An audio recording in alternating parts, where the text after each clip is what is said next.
गुरु पद पे बैठे हुए जगह जगह तमाम ज्ञानहीन धर्म गुरुओं के विषय में श्रीमद् देवी भागवत क्या कह रही है कि वर्तमान के जो ब्राह्मण हैं, जो कलयुग के ब्राह्मण हैं, वो क्या हैं, उनका स्वभाव कैसा होगा, उनका चरित्र कैसा होगा, धर्म के प्रति उनका ज्ञान कैसा होगा, सब कुछ हमारे धर्मशास्त्रों में लिखा हुआ है। अगर हम इनको पहले ही अपनी आंखों से पढ़ लेते तो शायद आज हम धोखा नहीं खाते इन नकलियों के चक्करों में आके। आज हम अपनी दुर्गतियां नहीं करवाते, एक परमेश्वर की भक्ति करते, सच्चा सतगुरु बनाते और फिर हमारे सारे काम ऐसे होते बड़ी आसानी से। तो देखिए श्रीमद् देवी भागवत सचित्र मोटा टाइप, केवल हिंदी, ये गीता प्रेस गोरखपुर से प्रकाशित है। आप इसको किसी भी ऐसी जगह से जहाँ पे ये मिलते हैं आप लाके 150-200 रुपये का आएगा।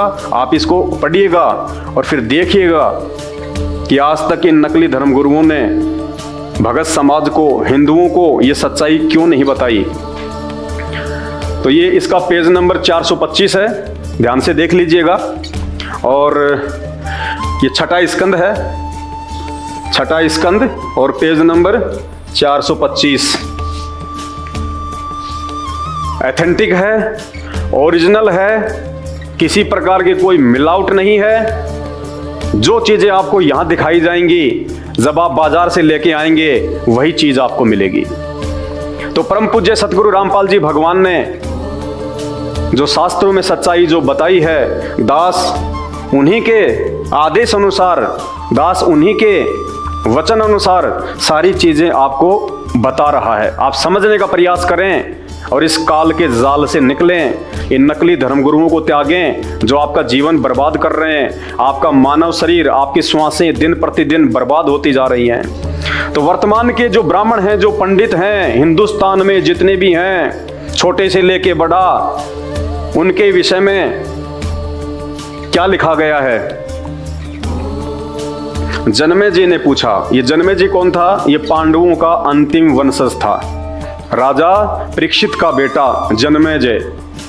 जन्मे जी वेदव्यास जी से पूछ रहे हैं किस युग में धर्म का कैसा स्वरूप है, इस संपूर्ण विषय को विशेष रूप से बताने की कृपा करें। तो व्यास जी क्या बोल रहे हैं, सुनो, मैं इस विषय में तुम्हें एक दृष्टांत दे रहा हूं। साधु पुरुषों के चित्त भी युग के प्रभाव से प्रभावित होकर भ्रम में पड़ जाते हैं। राजेंद्र, जैसे तुम्हारे पिताजी थे यानी राजा परीक्षित, जिन्होंने काल प्रभाव से बहुत अच्छे राजा थे, धर्म में बहुत रुचि थी, उसके बाद भी काल के प्रभाव से उन्होंने एक तपस्वी के गले में मरा हुआ सांप डाल दिया। उस तपस्वी ने उनको श्राप दे दिया, जिस कारण से उनको तक्षक नाग ने डसा और उनकी मृत्यु हुई। तो वेदव्यास जी कह रहे हैं कि जैसे जैसे युग का प्रभाव नीचे गिरता जाता है, जैसे पहले सतयुग था, फिर त्रेता में आए, फिर द्वापर में आए, ये कलयुग आ गया, तो जैसे जैसे युग नीचे आते हैं वैसे वैसे जो धर्म होता है उसकी हानि होती चली जाती है। यद्यपि धर्म में उनकी निष्ठा थी, महात्मा पुरुष थे राजन, फिर भी कलयुग के प्रभाव से उनकी बुद्धि मारी गई और वे ब्राह्मण का तिरस्कार करने में तत्पर हो गए। अन्यथा यताति के उच्च कुल में उत्पन्न हुए वे क्षत्रिय नरेश एक तपस्वी के गले में मरा हुआ सर्प क्यों लपेटते? राजन, ये सब युग का प्रभाव है। राजन, ये निश्चय है कि सतयुग में ब्राह्मण वेद के पूर्ण विद्वान थे, उनके द्वारा निरंतर भगवती जगदम्बा यानी दुर्गा जी का आराधना होती थी। अब देखिए, आप इसको ध्यान से पढ़िएगा। वेदव्यास जी कह रहे हैं कि सतयुग के ब्राह्मण वेदों के पूर्ण विद्वान थे और उनके द्वारा जो पूजा पाठ जो की जाती थी और जो करवाई जाती थी वो किसकी? दुर्गा जी की, जगदम्बा की। जबकि ये सरासर झूठ है, कोरा पाखंड है, इसमें कोई सच्चाई नहीं है। वेदव्यास जी को भी संपूर्ण आध्यात्मिक ज्ञान नहीं था। वेदव्यास जी की ड्यूटी भगवान के द्वारा केवल लिखवाने की थी, शास्त्र लिखवाने की थी। कौन सा भगवान? नकली भगवान। कौन सा नकली भगवान? ब्रह्मा विष्णु महेश का पिता, काल, दुर्गा का पति, जो सबको उलझा के रखता है इस अज्ञान में।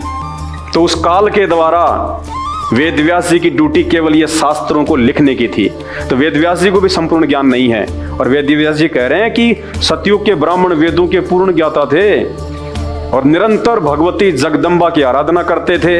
अब वेद व्यास जी से कोई पूछे या वर्तमान के नकली संतों से कोई पूछे, इन शंकराचार्यों से कोई पूछे जो वेदों के पूर्ण ज्ञाता हैं, आप भी लाके वेदों को देख सकते हैं, समझ तो नहीं सकते लेकिन आप उनको जो है वो पढ़ सकते हैं। चारों वेदों में कहीं भी जगदम्बा शब्द नहीं मिलेगा, आपको कोई दुर्गा शब्द नहीं मिलेगा। चारों वेदों में कहीं भी आपको जो है शेरा वाली माता, जगदम्बा, दुर्गा, इसकी पूजा का विधान नहीं मिलेगा, नाम ही नहीं मिलेगा आपको। ना श्री कृष्ण का नाम मिलेगा, ना किसी राम का नाम मिलेगा चारों वेदों में। अरे जब नाम ही नहीं है तो फिर पूजा कहाँ से आ गई?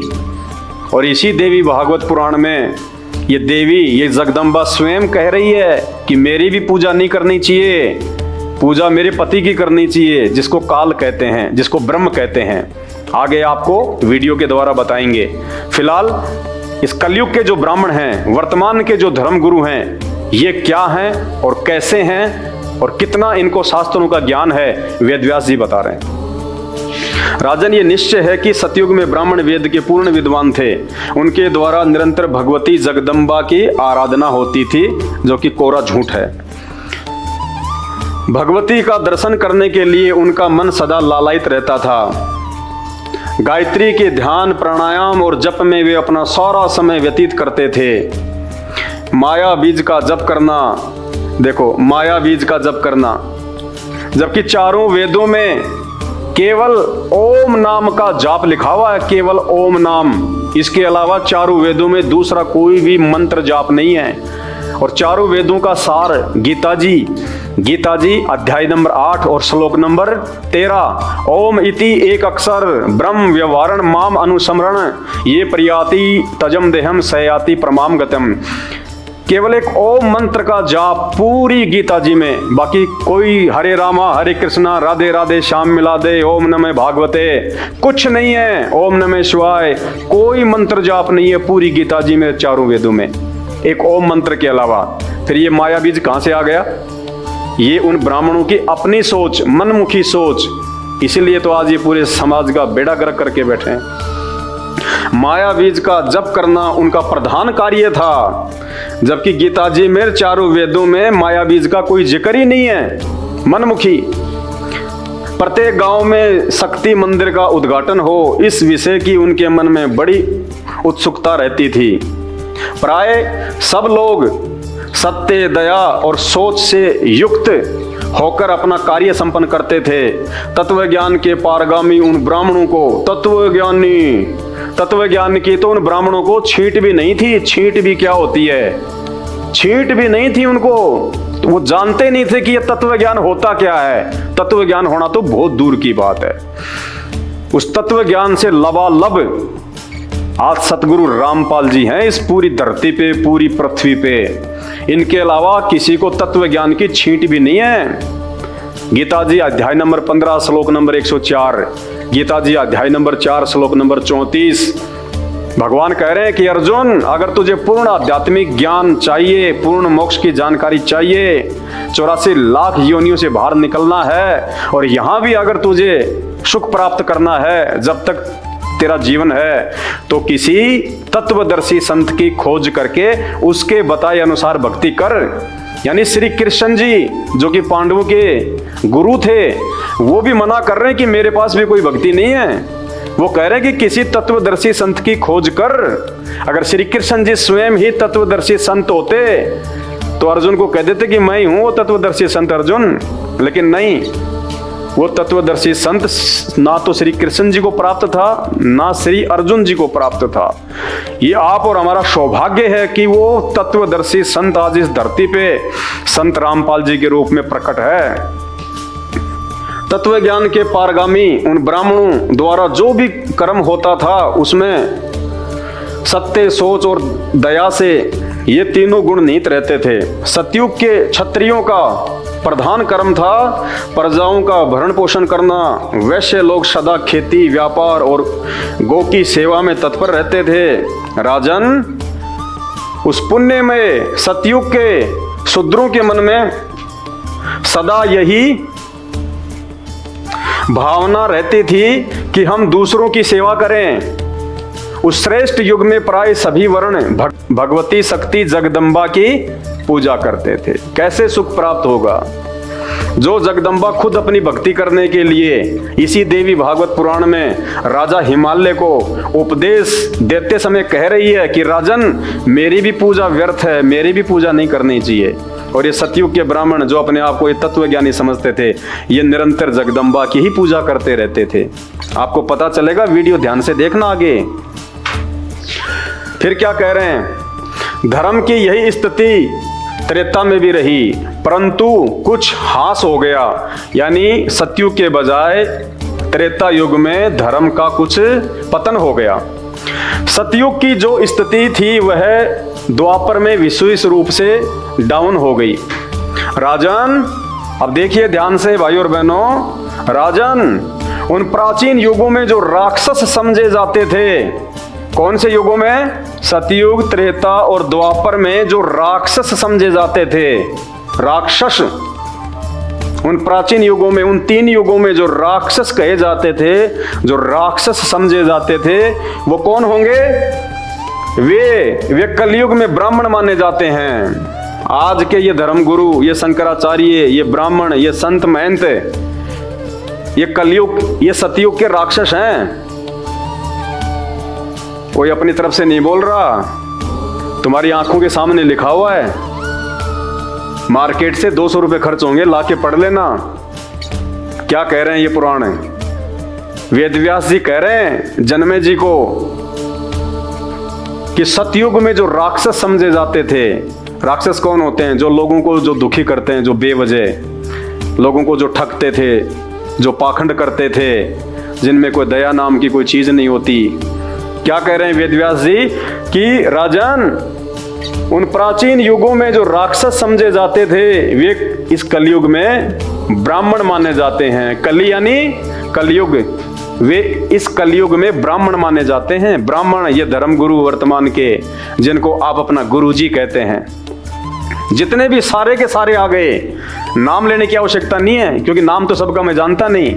एक संत रामपाल जी महाराज जी को छोड़ के, संत रामपाल जी परमेश्वर को छोड़ के, जितने भी देश विदेश में, हिंदुस्तान में नहीं, पूरे विश्व में जितने भी ये जगत गुरु, धर्म गुरु, परमहंस, शंकराचार्य और छोटे मोटे ये भागवत करने वाले, ये सारे के सारे इस देवी भागवत पुराण के अनुसार सतयुग के राक्षस हैं। क्यों हैं? वेदव्यास जी बता रहे हैं कि राक्षस वर्तमान के ब्राह्मणों को क्यों कहा जाता है। क्योंकि अब के ब्राह्मण प्राय पाखंड करने में तत्पर रहते हैं। इस कलयुग के ब्राह्मण, ये धर्मगुरु, पाखंड करने में तत्पर रहते हैं। अरे ये तो 5000 साल पहले की बात बता रहे हैं वेदव्यास जी, उस समय के ब्राह्मणों की बात बता रहे हैं। जबकि 5000 साल और वर्तमान में तो रात दिन का अंतर है। कितना स्तर नीचे गिर गया। 100 साल पहले हमारे बुजुर्गों में कितना प्यार, प्रेम और दया भाव था, और आज देख लो। तो इसी प्रकार 5000 साल पहले के जो ब्राह्मण थे द्वापर युग के अंत में, उनके विषय में वेदव्यास जी कह रहे हैं कि उनका भी जो व्यवहार था वो राक्षसों जैसा है। तो वर्तमान समय के जो ब्राह्मण हैं, जो वर्तमान में जो ये धर्मगुरु हैं, इनका क्या होगा आप खुद आइडिया लगा लो। क्योंकि अब के ब्राह्मण प्राय पाखंड करने में तत्पर रहते हैं। तो पाखंड ही कर रहे हैं सारे के सारे, जितने भी धर्मगुरु हैं सब पाखंड कर रहे हैं। किसी के पास भी सही भक्ति विधि नहीं है। कोई क्या मंत्र दे रहा है, कोई क्या मंत्र दे रहा है, कोई क्या साधना बताता है, कोई क्या आरती बताता है। सिर्फ दान दक्षिणा लेने का तरीका। पाखंड इसी को कहते हैं। पाखंड का मतलब ये नहीं होता कि वो अपने वस्त्र उतार के और नंगा होके और जो है वो घूमने लग जाए। और उनकी भी कौन सी कमी है हमारे देश में, नंगा होके घूमने वालों की। आप जैन समाज में देख लीजिएगा, जितने भी हैं सारे के सारे नंगे होके घूमते हैं। अरे नंगा होके घूमने से भगवान मिलता है क्या? अगर नंगा होके घूमने से भगवान मिले तो जितने भी जो ये जानवर हैं, हैं, ये सब बेचारे नंगे घूमते हैं, इनको तो कब का भगवान मिल जाता। नंगा होके घूमने से भगवान मिलेगा, ये किसी भी धर्म में नहीं लिखा हुआ, किसी भी शास्त्र में नहीं लिखा हुआ। इसी को पाखंड कहते हैं, इसी का नाम पाखंड है। मन मर्जी से जो मर्जी रास्ता अपना लो, उसी का नाम है पाखंड। क्योंकि अब के ब्राह्मण प्राय पाखंड करने में तत्पर रहते हैं। दूसरों को ठगना, पूजा के नाम पे, हवन के नाम पे, दान दक्षिणा के नाम पे, तुम ये करोगे तो तुम्हारे घर में ऐसा हो जाएगा, वास्तु के नाम पे, ज्योतिष के नाम पे, तंत्र के नाम पे, जंत्र के नाम पे, मंत्र के नाम पे, ये पूजा पाठ करो तुम्हारा काम धंधा ठीक हो जाएगा। सिर्फ दूसरों को ठगना स्पष्ट लिखा हुआ है वर्तमान के जो ब्राह्मण हैं, जो धर्म गुरु हैं, उनके बारे में। दूसरों को ठगना, झूठ बोलना, सारी झूठ बोल रहे हैं। तुम्हें भक्ति मार्ग की कोई भी बात ये सच नहीं बता रहे जो शास्त्रों में लिखी हुई है। सब मनमुखी, उसका गुरु, उसका गुरु, उसका गुरु, पीढ़ी दर पीढ़ी। भक्ति से संबंधित वास्तविक कोई भी जानकारी ये अपने भक्तों को नहीं बता रहे, क्योंकि भक्ति की यथार्थ जानकारी केवल हमारे धर्म शास्त्रों में है। तो कहते हैं पाखंड करना, दूसरों को ठगना और वैदिक धर्म कर्मों से अलग रहना। वैदिक धर्म कर्म, वैदिक यानी वेदों में लिखी हुई जो धर्म की जानकारी है, जो कर्म है, उनसे अलग रहना। यानी वेदों के अलावा, शास्त्रों के अलावा अपनी मनमुखी भक्ति लोगों को बताना, मनमुखी मंत्र जाप बताना। राधे राधे श्याम मिला दे, ये कोई मंत्र है? कहाँ लिखा हुआ है? श्री कृष्ण जी ने जाप किया था या फिर राधा जी ने जाप किया था ये मंत्र, राधे राधे श्याम मिला दे, हरे रामा हरे कृष्णा? बताइए, श्री कृष्ण जी ने कभी कहा कि तुम हरे रामा हरे कृष्णा जपो? श्री कृष्ण तो उनके शरीर का नाम था। श्री कृष्ण तो बेचारे खुद दुर्वासा को अपना गुरु बना के ओम नाम का जाप किया करते थे। श्री रामचंद्र जी त्रेता युग में वशिष्ठ को अपना गुरु बना के ओम नाम का जाप किया करते थे। और हम हरे रामा हरे कृष्णा, हरे रामा हरे कृष्णा, इसी को पाखंड कहते हैं। झूठ बोलना और वैदिक धर्म कर्मों से अलग रहना कलयुगी ब्राह्मणों का स्वाभाविक गुण बन गया है। क्या बन गया? कलयुगी ब्राह्मणों का स्वभाव बन गया। ये लोगों को ठगना, केवल दान दक्षिणा के लिए पाखंड करना, एक कर्म कांड करवाना, वेदों और गीता जी के अनुसार भक्ति नहीं बताना, जबकि गीता जी में तो केवल एक ओम मंत्र है और वो ओम मंत्र भी उसी गुरु के द्वारा दिया हुआ काम करेगा जो तत्वदर्शी होगा। तो तत्वदर्शी गुरु, तत्वदर्शी संत वर्तमान में इस पूरी धरती पे संत रामपाल जी के अलावा दूसरा नहीं है। एक बार सत्संग सुन के देखना। इस वीडियो के ऊपर लिंक में आपको एक सृष्टि रचना का लिंक मिलेगा, 2.5-3 घंटे का सत्संग है। बाकी यूट्यूब पे जाके सर्च करना सृष्टि रचना संत रामपाल जी महाराज, आपकी आंखें खुल जाएंगी कि आज से पहले हम कहां सोए पड़े थे। कलयुगी ब्राह्मणों का स्वाभाविक गुण बन गया है। क्या लिखा हुआ है आगे? वे कभी वेद नहीं पढ़ते।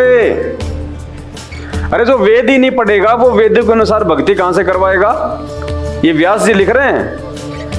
5,500 साल पहले के पंडित भी वेद नहीं पढ़ते थे। मनमुखी जाप, मनमुखी मंत्र, मनमुखी साधना, मनमुखी सारे के सारे उपक्रम कांड। तो वर्तमान के ब्राह्मण तो कहां से वेद पढ़ेंगे? और अगर वो पढ़ेंगे तो कहां से उनको समझ में आएंगे? वे कभी वेद नहीं पढ़ते, शूद्रों की सेवा में तत्पर रहते हैं। यानी कोई भी कहीं भी उनको पूजा पाठ के लिए बुला लो तुरंत दौड़ चले जाएंगे, क्योंकि अच्छी दान दक्षिणा मिलेगी। शूद्रों की सेवा में सदा तत्पर रहते हैं। दंभ करने वाले लोग कलयुग में चतुर कहलाते हैं। दंभ करने वाले यानी पाखंड करने वाले, अभिमान करने वाले लोग इस कलयुग में चतुर कहलाते हैं। मीठा मीठा बोलने वाले, राम और भिलनी की कथा ढोलक पेटी लेके सुनाने वाले, आपको ऐसे ऐसी हृदय विदारक बातें बताएंगे, मीठी मीठी, आपकी आंखों से आंसू आएंगे। और उस पंडाल से बाहर निकलते फिर वही लड़ाई झगड़ा, मन में टेंशन, सो चिंता, उसका लेना उसका देना। क्योंकि मनमुखी भक्ति से कभी मन शांत हो ही नहीं सकता, चाहे आपको कोई कितना ही अपने स्वार्थ के लिए लुभाने का प्रयास करे। ब्राह्मणों में अभिमान भरा रहता है, अभिमानी हो गए, कोई इनसे सवाल कर ले गोल मटोल कर जाते हैं, जवाब नहीं देते। आप देखते नहीं है देवकी नंदन ठाकुर जी, इनसे माइक पे कोई सवाल कर लेता है कि शिवलिंग के ऊपर दूध चढ़ाने से क्या फायदा है, वो तो गंदगी में जाता है। आप देखते हैं उनके वीडियो कैसे डांट मारते हैं। अरे भैया, वो लोग शास्त्र पढ़ के तुमसे सवाल कर रहे हैं, तुम भी शास्त्र पढ़ के जवाब दो जो लिखा हुआ है, जो शास्त्रों में। शिवलिंग की पूजा कहाँ लिखी हुई है, कौन से वेद में लिखी हुई है? गीता जी में कहाँ कहा है कि आपको शिवलिंग की पूजा करनी चाहिए? मनमुखी साधना खुद भी कर रहे हो, लोगों को भी करवा रहे हो, अंत में खुद भी नरक में, तुम्हारे भगत भी नरक में। तो क्या कह रहे हैं व्यास जी? देखो, ये बातें मैं नहीं बोल रहा अपनी तरफ से, ना मेरे गुरुदेव ने बोली अपनी तरफ से। जिन धर्मशास्त्रों को आप जी हिंदू समाज के मानते हो और बिल्कुल विश्वसनीय मानते हो, उन्हीं शास्त्रों में लिखा हुआ है, ये झूठ नहीं है। अनेक प्रकार से असत धर्मों के प्रचार करने वाले, मनमुखी प्रचार करने वाले, कितने ही ब्राह्मणों का ऐसा स्वभाव बन गया है कि वे वेदों की निंदा करते हैं। वेदों की निंदा करने का मतलब, वेद पढ़ेंगे आपके सामने, रखे हैं चारों वेद, आपको वेदों से पढ़ाएंगे, लेकिन उन वेदों में लिखी गई बातों के विपरीत आपको भक्ति और भगवान की जानकारी देना, उसको कहते हैं वेदों की जो है वो निंदा करना। यानी वेदों के विपरीत आध्यात्मिक ज्ञान देना वेदों की निंदा करना होता है। वेदों की निंदा करते हैं, उनके मन में क्रूरता भरी रहती है, दुष्टता भरी रहती है उनके मन में। वे धर्म का कभी पालन नहीं करते और व्यर्थ वाद विवाद में लगे रहते हैं। इनको टीवी चैनलों पे कोई भी बुला ले डिबेट के लिए, आपस में मुर्गे की तरह लड़ते हैं। मैं नीचे ना गिर जाऊं, मैं नीचे ना गिर जाऊं, चाहे झूठ बोलना पड़े, चाहे पाखंड करना पड़े, कुछ भी करना पड़े, मुर्गे की तरह लड़ते हैं आपस में ये।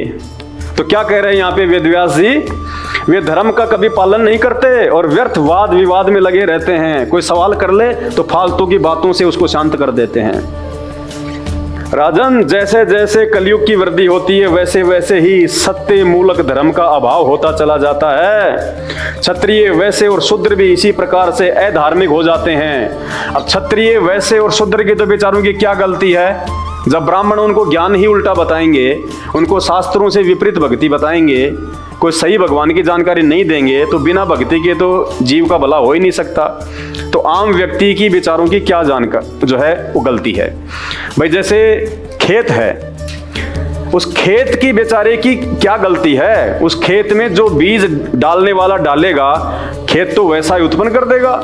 खेत में अगर भांग डालोगे तो बेचारा भांग पैदा कर देगा, गेहूं डालोगे तो गेहूं पैदा कर देगा। वो तो डालने वाले की गलती है, वो कौन सा बीज डाल रहा है। तो भक्तों की कोई गलती नहीं है, आप और हमारी कोई गलती नहीं है। हमें जैसा इन धर्म गुरुओं ने भक्ति बता दी, हमने वैसी कर ली, और आज सबके सब दुखी हैं। सबके घर में महाकष्ट, लड़ाई झगड़े, बीमारी, किसी को सुख नहीं है।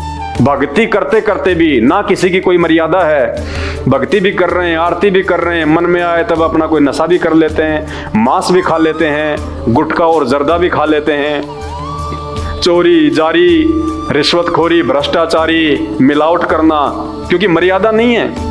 मर्यादा हो ही नहीं सकती जब तक आप शास्त्रों के अनुसार भक्ति और अपना सच्चा गुरु बना के नहीं करोगे, तब तक आपकी मर्यादा रह ही नहीं सकती, और बिना मर्यादा के आपको भक्ति से कोई लाभ नहीं मिल सकता।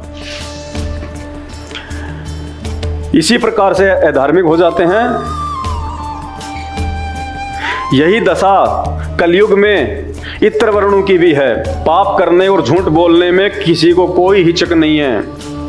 राजन, शूद्र के धर्म से संबंध रखने वाले कलयुगी ब्राह्मण सदा प्रतिग्रह लेने में तत्पर रहेंगे। और भी बहुत सारी बातें इसमें लिखी हुई है।